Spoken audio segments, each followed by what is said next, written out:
Amen. Thank you. Thank you. In just a moment, we'll have the reading of Nahum, but I wanted to show you a couple of the sources that we've used during the class of the book, Nineveh, the Great City. This is about a 340-page book. You can download it as a PDF. A great read, and goes through a lot of the history and discusses several things that are in the Bible, and plus some of the history that has been various writings through Babylon and that area of the world. Then another couple of books, Complete Word Study of the Old Testament, Oxford Bible Commentary, University of London Department of History. That's a great resource if you have interest in those kind of things. It's a great resource. British Museum of History, the Chronological Life Application Study Bible. Someone asked me where I got some of the charts, and that's where you can get those charts. You can also get it from the University of Greenwich Department of Engineering, and you can download the charts from there. Encyclopedia Britannica, which is now just Britannica online, Wikipedia. And then another really good resource is ancientmesopotamia.org. So those are some of the resources that we use. And there's been a few other bits and pieces pulled in here and there, but primarily those were some of the resources that were used in the discussion of the class. So did we have a volunteer for reading Nahum chapter 3? Yes, we do.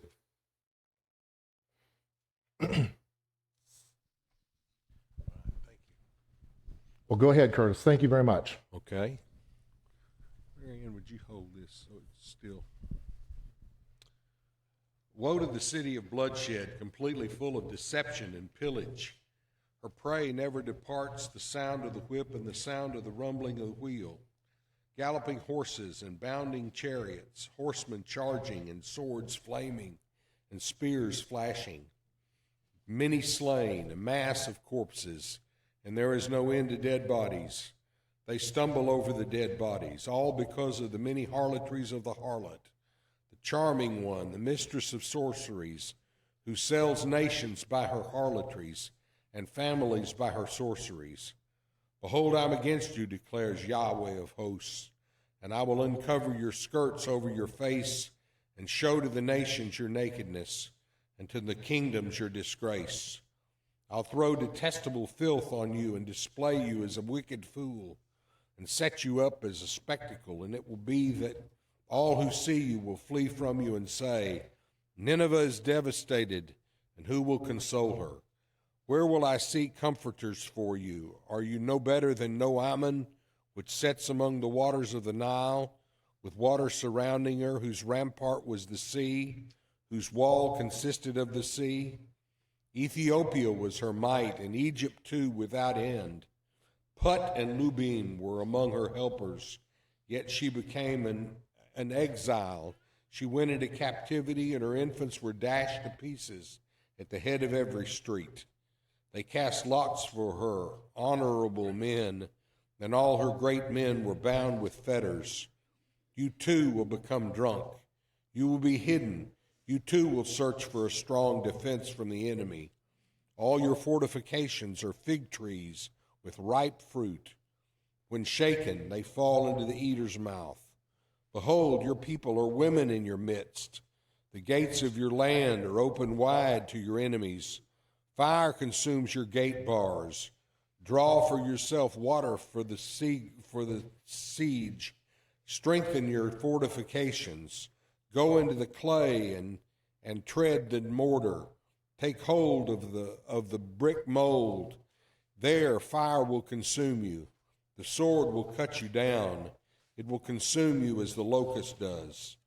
Multiply yourself like the creeping locust. Multiply yourself like the swarming locust. You have increased your traders more than the stars of heaven. The creeping locust strips and flies away. Your guardsmen are like the swarming locust. Your marshals are like a locust swarm, encamping in the stone walls on a cold day. The sun rises and they flee, and the place where they are is not known. Your shepherds are sleeping, O king of Assyria. Your mighty ones are lying down. Your people are scattered on the mountains, and there is no one to regather them. There's no relief for your breakdown. Your wound is incurable. All who hear the report about you will clap their hands over you, for on whom has not your evil passed continually? Wow, wonderful thoughts here for the city of Nineveh, isn't it? Such a stirring rendition of good. Especially there toward the end, where he says, "There is no easing of your hurt or your pain. Your wound is incurable. All who hear news about you will clap their hands over you, for upon whom has not your evil overcome." And then just before that, it says that there'll be nothing to be seen of you. You will go away. You're going to be totally destroyed. One of the verses that we just read is that your soldiers will be like women. While this is not a slam against women, if you will, it is telling them that your soldiers aren't even going to be able to survive. There is going to be pain and destruction coming to you. We have some readings that we're going to do this morning. So let's start here. So this is a little bit of the history, and some of these, again, from their sources, I think this is from ancient Mesopotamia.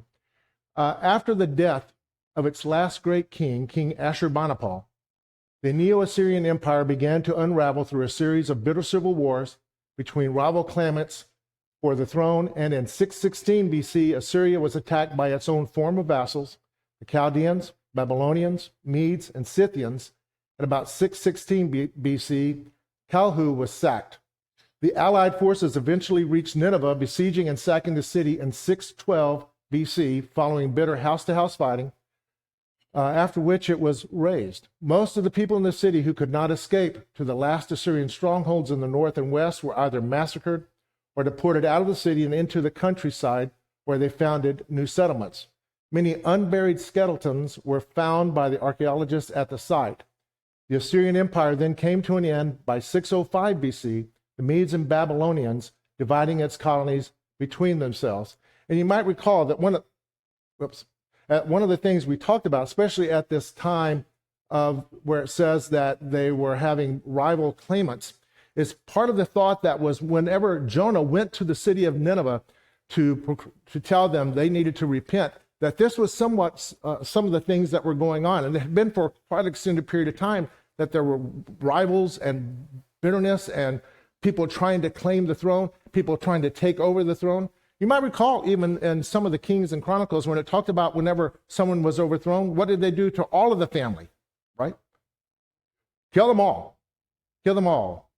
It's almost like a mafia thing here, where they would get rid of anybody who would have claim to the throne so that they could totally destroy that family, and so there would be no rivals who could come up and try to claim the throne. Well, that's what they're having here in Assyria.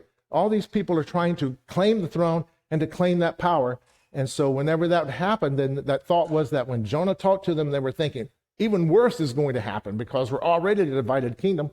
And so that might have helped them to further repent. In Nineveh, the great city, it reads, for a period of 3 months from the month of Sivan until the month of Ab, from May, June to July, August, the combined forces of the Medes and Babylonians laid siege to Nineveh. In the latter month, the city fell. Since Sariscum, the reigning Assyrian monarch, died, the besiegers not only carried off vast booty, but were also said to have turned the city into a ruin heap. No more than 3 years later, in 609 BC, the last Assyrian king, Ashurbanipal II, and the last vestiges of the Assyrian army suffered a final defeat in the city of Haran, some 400 kilometers to the west of Nineveh.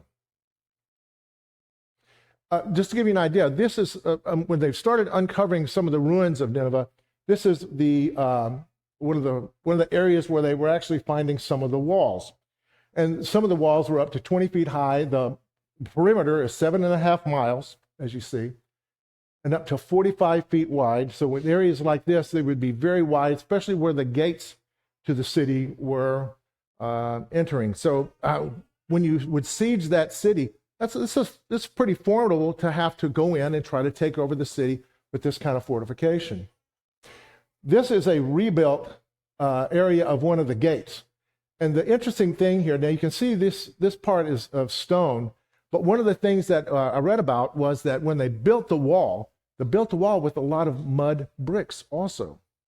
Now, that's what they had available. And it's a large wall. So when you're talking about 7.5 miles, it's a lot of stone to have to uncover. So they made a lot of the wall out of bricks. And where did they get the bricks? Well, they made that out of mud and straw, just like the Israelites had to do in Egypt. Now, the other interesting thing is this wall is no longer, or this gate is no longer in existence because it was destroyed by ISIS. In 2014 through 2016, with ISIS at their very peak of power, many of the artifacts that were in some of the museums in Iraq and Iran, as well as much of the work that had been done for recovering some of Nineveh and finding out this history, they destroyed it.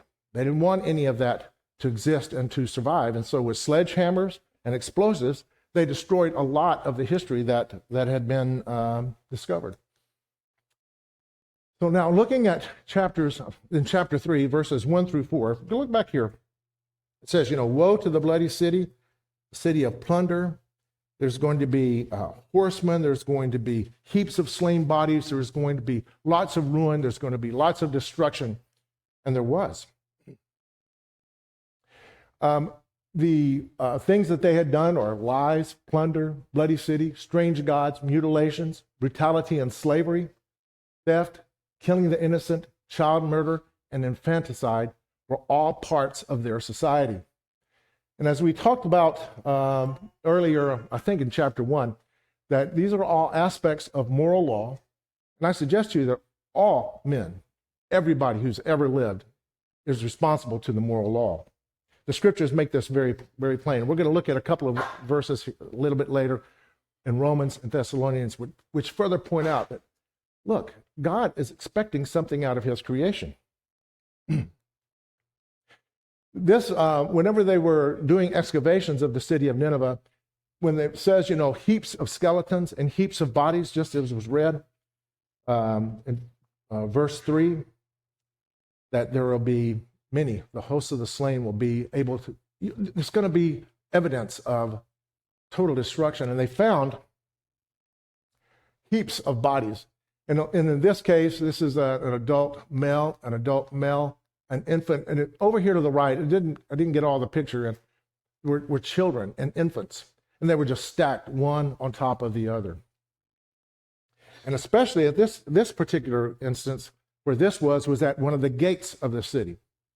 And so it suggested that as people were either coming into the city to destroy the city, or people were trying to leave the city because the city was on fire and there was other destruction in the city, that the people that were attacking the city were just waiting for them and picking them off and killing them at random. Anybody that showed up, they were destroying them.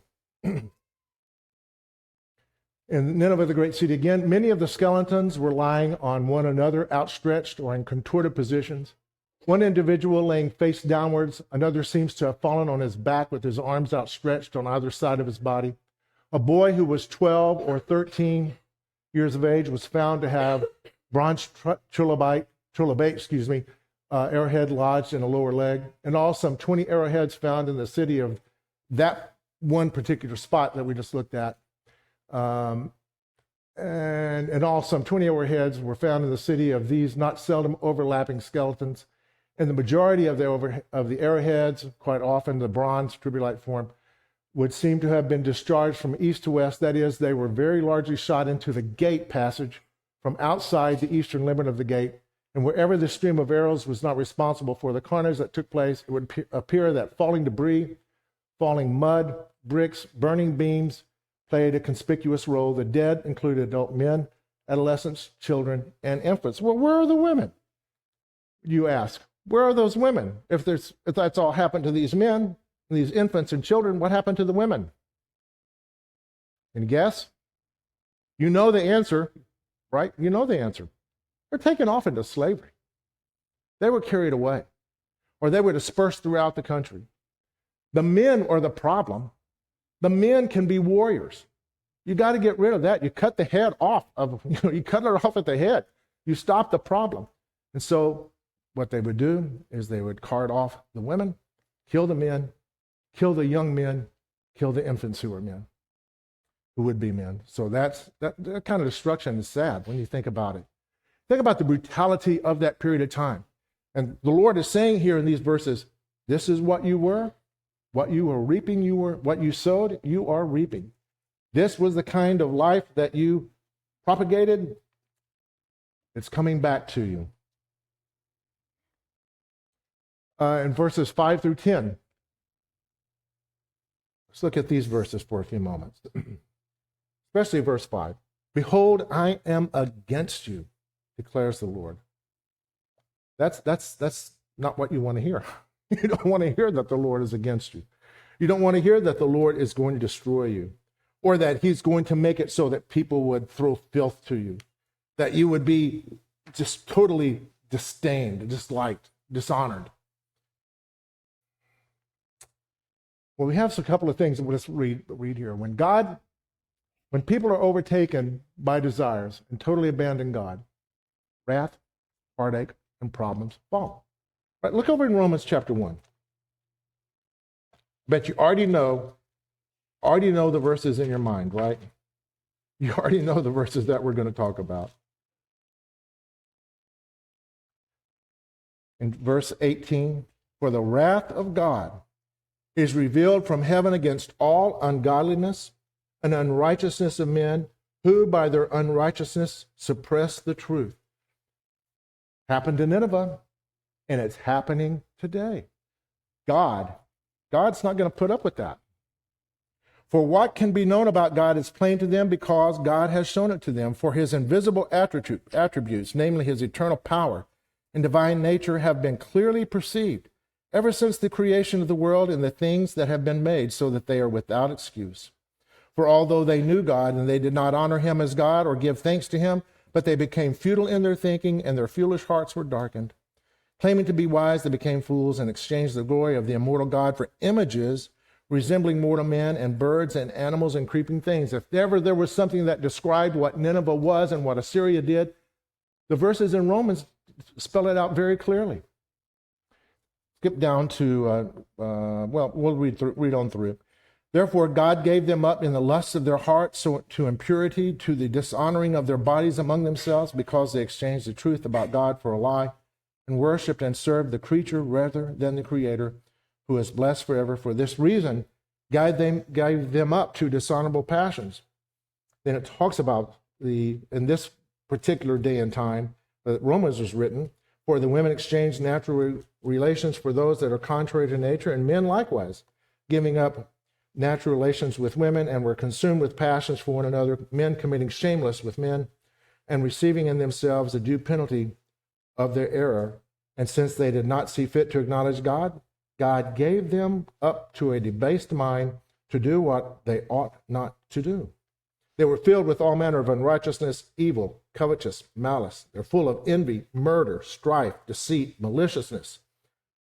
And on we could read. But also it makes me think of 2 Thessalonians 2, verse 11.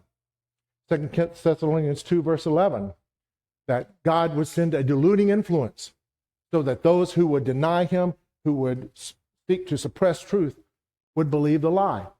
Question to you is this: does that mean God tempts men into sin?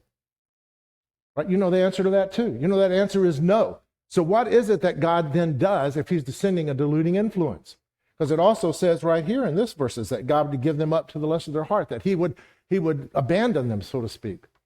What's happening then? Happened to these people in Nineveh also. So what's happening when God does that?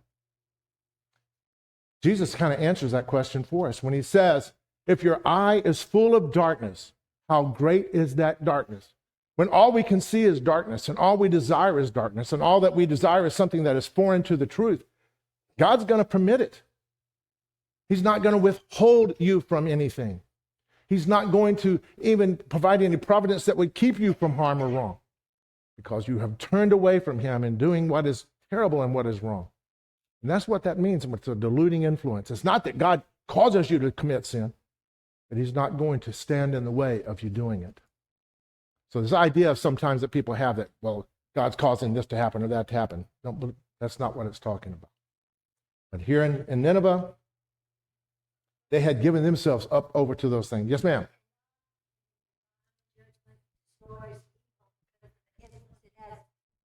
The evil influence it has over others. Say that once again. God destroys in his divine judgment, he will destroy evil because of the great influence it has over others. Absolutely. And that's why the church needs purity, isn't it? You start allowing for things to occur, and they just grow and grow and grow. We're not talking about things of just judgment. We're talking about things of truth. Things of truth. Things that are written, things for us to understand. There's no argument really about how a person is saved, is there? No. But if we start saying that, all we have to do, and I apologize if you believe this, that the sinner's prayer, that's not what Jesus said either. So we need to hold fast to what is in truth. The people of Assyria and the city of Nineveh, they had totally abandoned God. And they knew God from the past, just as we talked about before. And then also, in Matthew 7 and in 4:12, where it talks about that, how great is that darkness, and how also whatever judgment you're applying, you're going to receive that same kind of judgment. And that's what Nineveh and the Assyrians are receiving. They were cruel and heartless. They received cruelty and heartlessness from others. Now in verse, let's see, where is that? Verse 10. Verse 8. Are you better than Thebes, that sat by the Nile with water around her rampart a sea, her water a wall? Cush was her strength, Egypt too, and that without limit. Put and the Libyans were also her helpers. So the area of Egypt, there's a part of Egypt and that region of the world that became allies to Assyria, but not at first. The city of Nahum, which is Thebes and Nahum are the exact same thing, was so great that no one would have dreamed she would have fallen in one day, yet that's what happened when the Assyrians laid siege to her. And indeed, she went into captivity, that is, the Assyrian army captured Nahum and carried her people into exile. And it's interesting that this is in this study of Nahum and in the chapter 3, because the city of Nineveh, the people of Assyria, would have known exactly what this is talking about. There's no question because of what they did. Also in verse 10, where it talks about the street, this is where ancient people gathered for public meetings, and we could read about that in Ezra 10:9, Nehemiah 8:1, and other various places. It often symbolized the open communication and widespread exposure, what was happening in the city, almost like a town crier, if you will. To be in the street is to be accessible to the grand public, visually, audibly. As such, wicked deeds done in the streets constituted high-handed acts of defiance to attract the attention of people. We can read about that in Jeremiah 44:17, talking about another instance where that was done. And that is why the Assyrians humiliated the people of Nahum by smashing their children to death in the street. They took them out in the public and killed their children. Why? To show their power. Remember, one of the things that the kings did would cut off hands, feet, noses, other parts of your body, and use that to show this is going to happen to you if you do not bow to our rule and do not pay your taxes. Thankfully, we don't have that when we do not pay our taxes. All you have is going to jail. This relief from the British Museum, this is of the capture of Nahum or Thebes. These are the people that are being brought back. You can see they're hobbled, their hands tied. The captors, the Assyrians, are taking them off into captivity to be slaves. And it's not a small task here. The city of Thebes, Nahum, was pretty big, pretty amazing. It was a fortified city. These are some of the walls, the pillars holding up the temple of Karnak. There in Thebes. This Rassam cylinder of Ashurbanipal talks about the conquest of Egypt and the taking of Thebes and of Nahum, same place. A lot of history there. Just to give you an idea, this is the ruins of the city of Thebes. The Valley of the Kings, I've not been there, but I understand the Valley of Kings is not very far. If someone's been there, they could enlighten us on that. Yeah, that's right. Was one of the initial, that's right, original capital of Egypt. In fact, there were two palaces, and a lot of times they moved back and forth between Memphis, which was one of the palaces, and then Noaman or Thebes. And so you can see right here, these two statues, barely can make them out. Just to give you an idea, there they are. So this is a huge building, a huge temple that was for their God. Anyway, that all came to ruin and destruction whenever it was sacked by the Assyrians. And then what the Assyrians did, they made the people that they took some as slaves, and then also they capturing that region there, that they became allies. Not out of want, but out of necessity. And so what the area that we're talking about here is Thebes, where Noaman was. From here to Jerusalem is 547 miles. From Jerusalem to Nineveh is 575 miles. We're talking about extreme amounts of distance to travel with chariot and walking. But that's not what they didn't come from Nineveh to go attack Thebes. Here is Haran. Here's Karshemish. They expanded their borders, you see. At first, this was the original Assyrian Empire. Then through conquest, they captured all the rest of this area. And so they just, as they would expand their kingdom, they just took over and they sacked Thebes because they wanted Egypt and all of the gold and the valuables that were existing there. Oh, yeah, let me go back. So they did not, they didn't come directly across here, this area. This is the Syrian desert, and it doesn't have much life there. I just thought, well, why would they go around? Of course, they went all through where there was water and everything else. Yes? I think one of the studies of the Old Testament, and when you look at these great nations and how powerful, and how you showed that map area, and they were destroyed. There's no more Assyria. There's no more Syria. There's no more Babylon. And yet this little country of Israel has stayed, and through the New Testament, when Jesus came.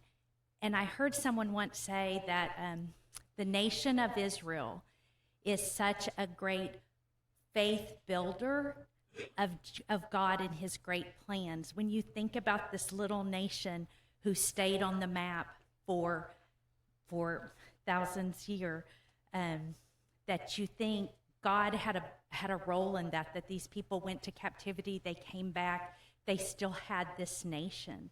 And it's just such a great builder when you look at all the other nations who fell, and yet God had made a promise to Abraham, and that promise was fulfilled thousands of years later. Yeah, it's a great comment. Also, on top of that, remember that Jerusalem was not allowed to be sacked. Remember how many of the Assyrians were destroyed in one day by the angel? Many, right? 185,000, I think it was. Yeah, that's a great comment. Another part of it is in chapter 2. Remember what he said, and Nahum said in chapter 2. Jacob is going to be restored. The promise of Jacob, or it's going to be restored. I think it's around verse 2 or 3 of chapter 2. And so the Lord has protected his people. That's a good comment. Thank you. So now in verses 11 through 19, in chapter 13, that the army would be weak, the gates destroyed, fire would destroy the city, there would be a siege, and there was.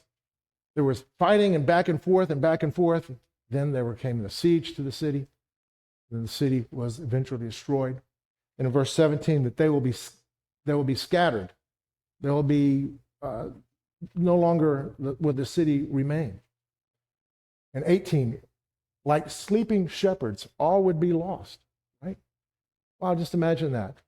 Your shepherd's supposed to take care of the sheep, but they're asleep. The wolves and lions come and destroy everything. And 19, everyone will celebrate the victory of the defeat of the Assyrians and the destruction of Nineveh. It's a sad commentary for these people, but they're reaping what they have sown. According to the Babylon Chronicles, by which we date the battle, there was a bitter 12-year struggle between Babylon and Assyria, as well as civil wars in Assyria itself. They describe that in the 10th year of Nabopolassar, the Babylonians defeated the Assyrian army and marched up the river, sacking Main, Sahari, and Balihu. The conflict renewed the next year with the Assyrians mustering their army and throwing the Babylons back to Tikritan. Nabopolassar stationed his army in the fortress of Tikritan, and the two armies did battle there the next year. The Assyrians were beaten and retreated to Assyria. The Babylonians then allied with the Medes, Persians, Cimmerians, and Scythians, and Chaldeans. The Median army took Tarbisu, I hope that's right, near Nineveh and encamped nearby, and then attacked the city of Nineveh. With the Babylonian text recounting how in 612 BC their allied armies destroyed Nineveh's temples, sacked the city, and their army did not reach the city until after the plundering had been done. The Assyrian king Sin-shar-ishkun was killed, as we read earlier. In 612, the Babylonians mustered the army again and joined with Sarksit, that guy, encamping against Nineveh again.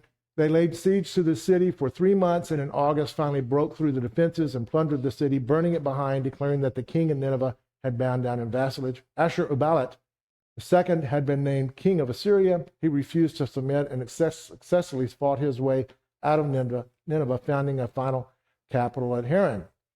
And according to the tradition laid out in Diodorus, which is a writer of Babylonian history, the Tigris River flooded, entering into the city, causing a wall to be breached. And so it's not that the whole city flooded, from what I've read. It's just that one part of the city got flooded from the river. That caused the walls to become weak. And remember what the walls were made out of, right? Mud. Thank you. Mud and stone, which allowed them then to enter the city and then start to overtake the city. Yes.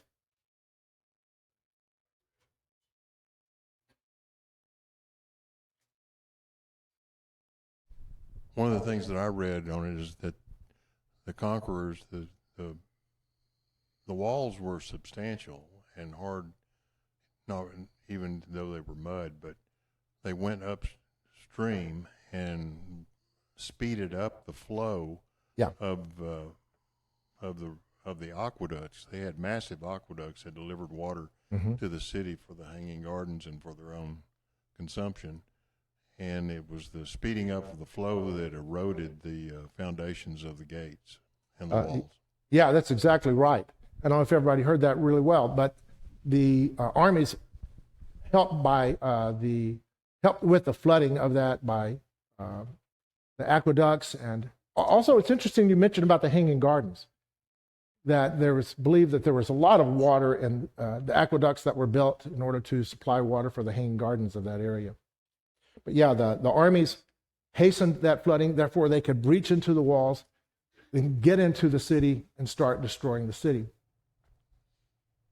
Evidence points to a date of 660 to 630 for Nahum's text, making his predictions in chapter 2 especially prescient for what happened in 613 through 605.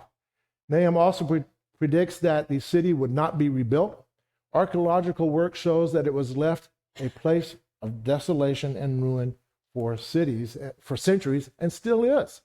Remember the pictures we looked at that shows Mosul, the city in Iraq, across the river from it, thriving city.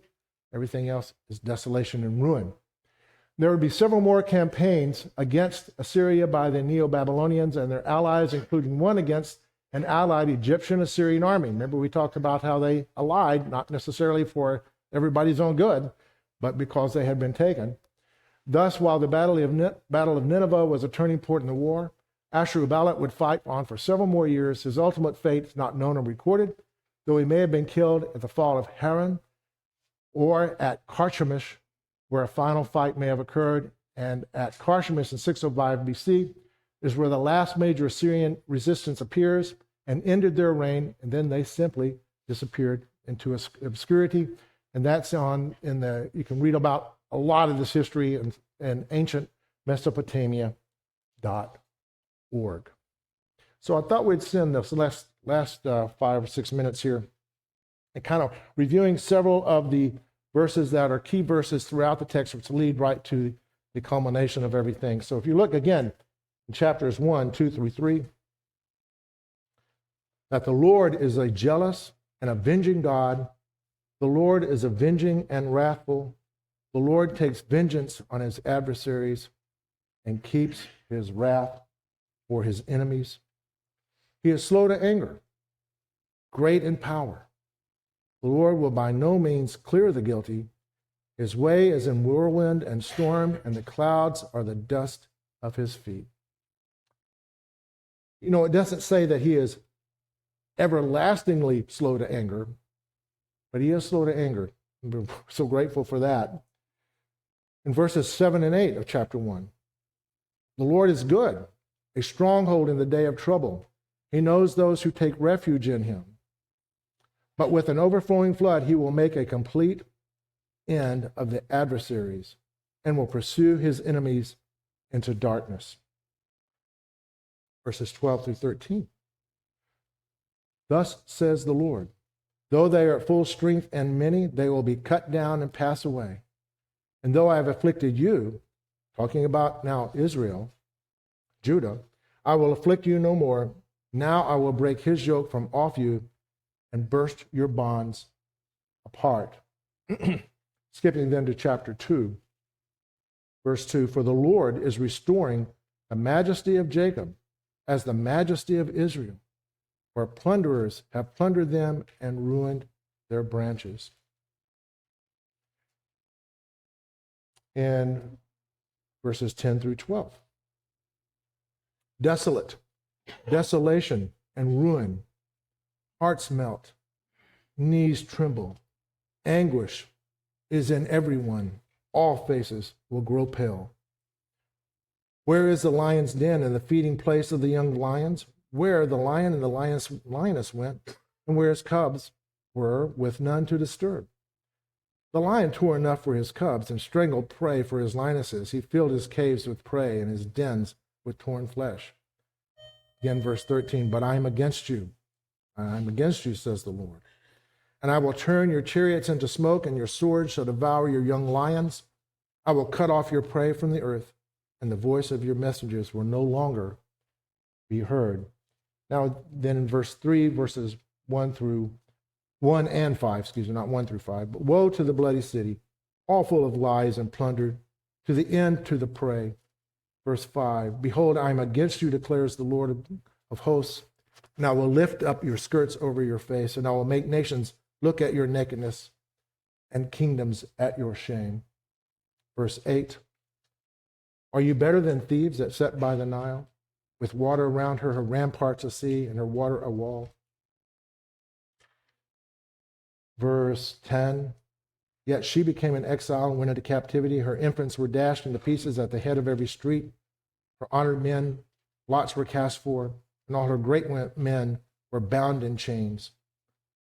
I'll throw in verse 11 also, you will also be drunken and go into hiding, and you'll seek a refuge from the enemy. Of course, the idea is there that you're going to seek refuge, but you're not going to find it.